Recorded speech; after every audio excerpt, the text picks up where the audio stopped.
Le directeur général de l'Agence nationale d'investigation financière, ANIF, en Guinée équatoriale, Balthazar Ngongan, est au cœur d'un scandale majeur. Âgé de 54 ans, il fait l'objet d'une enquête pour des allégations de fraude. Cependant, une nouvelle polémique a éclaté suite à la saisie des vidéos compromettantes lors de la perquisition à son domicile et dans son bureau. Ces vidéos, enregistrées sur des CD, le montrent dans des scènes intimes avec les épouses des hauts responsables du pays. Nous allons dès à présent dans Canal H24 vous expliquer en détail tout concernant l'affaire Balthazar et les 400 femmes avec qui il a eu des rapports sexuels. Bienvenue sur Canal H24, votre chaîne d'information 100% fiable. Si vous êtes nouveau à la chaîne, abonnez-vous et activez la cloche de notification pour ne rater aucune vidéo. N'oubliez pas de mettre un pouce bleu sur la vidéo et de laisser un commentaire.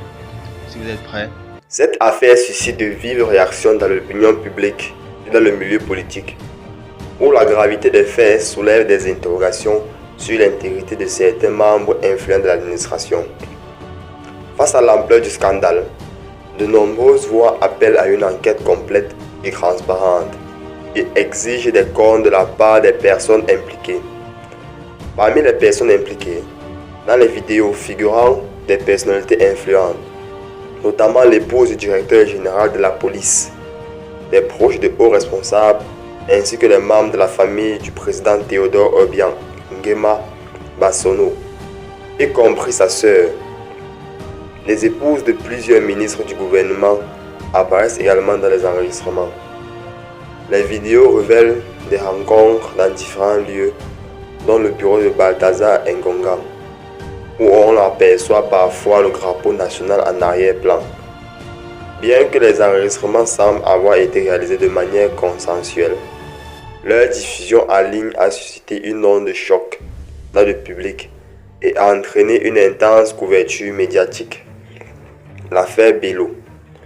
Le procureur général de Guinée équatoriale, Nzangema, a réagi précisant que, selon les lois en vigueur, les relations consensuelles sans coercition ne constituent pas un crime.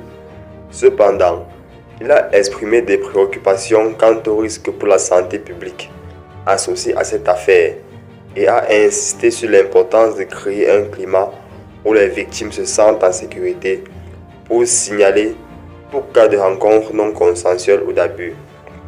Nzangema a également évoqué des risques potentiels de transmission de maladies sexuelles transmissibles dans le contexte des activités présumées de Balthazar Ngongan, soulignant ainsi la nécessité d'une réponse rapide et appropriée du gouvernement.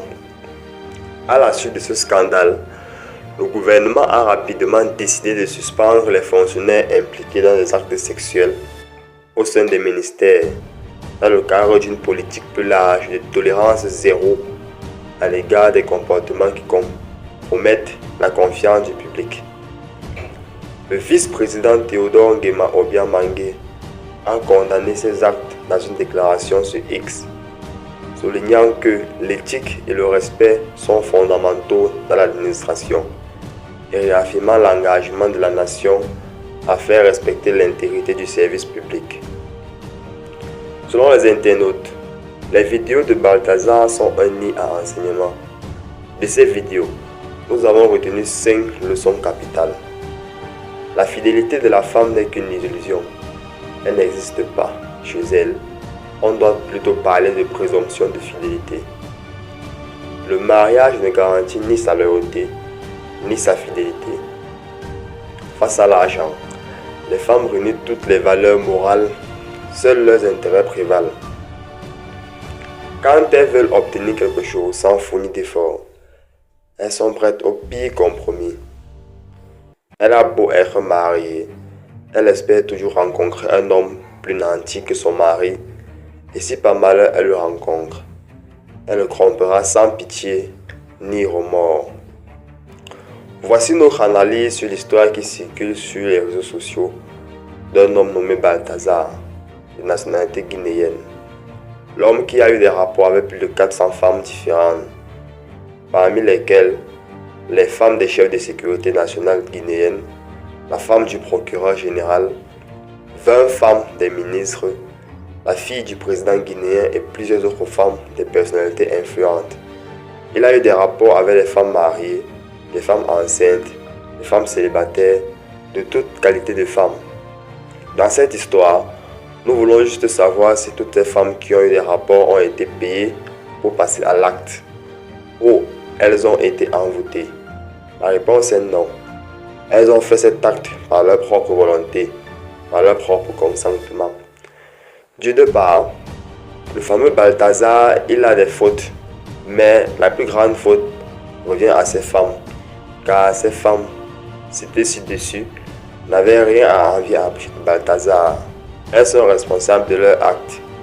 Quant à Balthazar, il a appliqué la loi qui dit souvent que tout ce qui se présente dans le viseur, on tire.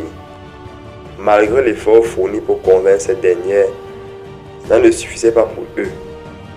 Tu peux tout faire pour elles, mais elles te tromperont à la fin. Comme leçon de morale, malgré le fait que tu aies une voiture, de l'argent, une bonne vie, cela n'empêchera pas l'infidélité d'une femme infidèle. Le jeu est brutal, mais juste le monde est obscur. Merci d'être resté jusqu'à la fin de cette vidéo. N'oubliez pas de laisser un commentaire et de lâcher un pouce bleu. Si vous souhaitez toujours avoir des informations sur l'affaire Balthazar en cours, restez connectés sur le canal H24. Abonnez-vous et cliquez sur la cloche de notification pour ne rater aucune vidéo. À la prochaine pour une nouvelle vidéo sur l'affaire Balthazar et Ngongan.